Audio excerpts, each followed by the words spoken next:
Γεια σας φίλοι μου, Ντούξ εδώ.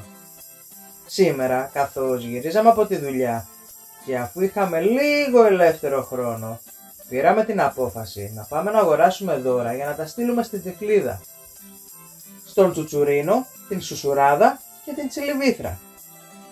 Έτσι έπρεπε σε πολύ μικρό χρονικό διάστημα να πάρουμε τα πράγματα, να τα πακετάρουμε και να συντονίσουμε δύο μεταφορικές εταιρείες, έτσι ώστε να φτάσουν έγκαιρα στα χέρια των παιδιών.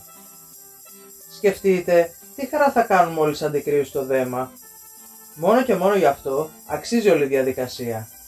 Έτσι μπήκαμε κι εμείς στο κλίμα των γιορτών από σήμερα.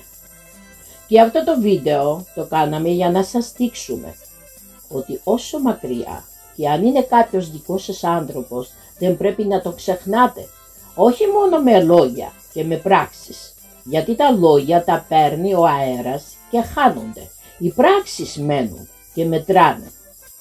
Βέβαια, καλό είναι αγάπη να δίνετε όλο το χρόνο, όχι μόνο στις γιορτές και όχι μόνο στα παιδιά, αλλά για στους μεγάλους. Φτάσαμε στα Τζάμπο. Όπως γνωρίζετε όλοι, είναι ένα μεγάλο μαγαζί με πολλές επιλογές για δώρα για παιδιά και όχι μόνο. Οπότε είναι ό,τι καλύτερο για τα πράγματα που θέλουμε να αγοράσουμε. Βάζουμε το κέρμα στο καρότσι και ξεκινάμε από το πρώτο διάδρομο με χριστουγεννιάτικα που βρήκαμε μπροστά μας. Σκοπό έχουμε να πάρουμε πράγματα που αρέσουν στα παιδιά, αλλά παράλληλα να τους είναι και χρήσιμα. Φυσικά δεν έλειπαν παιχνίδια χριστουγεννιάτικα και δώρα. Οι επιλογές πολλές. Έτσι άρχισαμε να γεμίζουμε το καρότσι μας.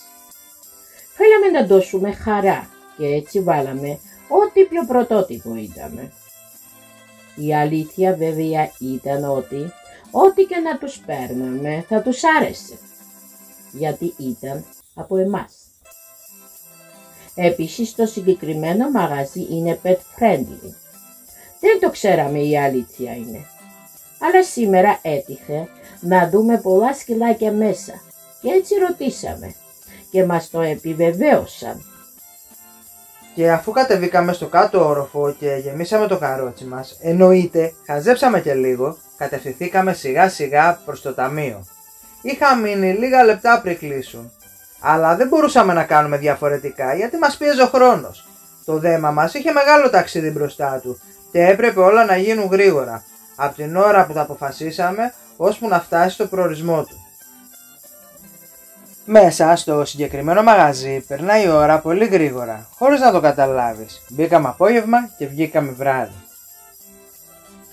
Αν σας άρεσε το βίντεο, κάντε εγγραφή, πατήστε καμπανάκι για να ενημερώνεστε για τα καινούρια μας βίντεο, κάντε like και τα λέμε στο επόμενο βιντεάκι. Γεια σας!